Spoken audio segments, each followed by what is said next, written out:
Poštovani slušatelji, dobrodošli u zvukopis.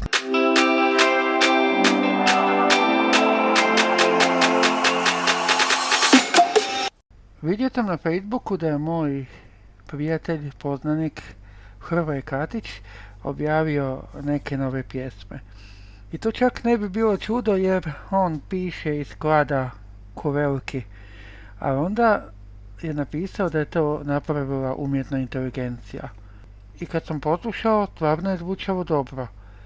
Ok, ja nisam neko mjerilo za muziku jer nemam glazbeni i ostali sluh, ali svejedno.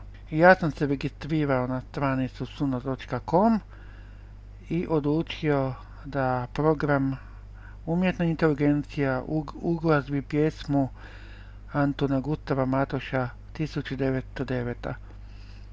Moram priznati da sam se prestrašio rezultatom.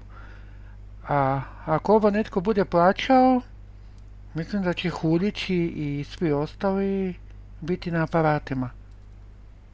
Evo, pa poslušajte moj prvi glazbeni uradak, premda, ponavljam, ja se ne bavim glazbom. Na vješalima suha kao prut,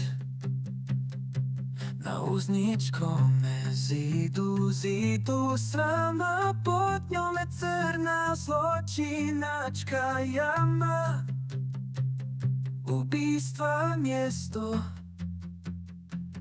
tamno kao blud.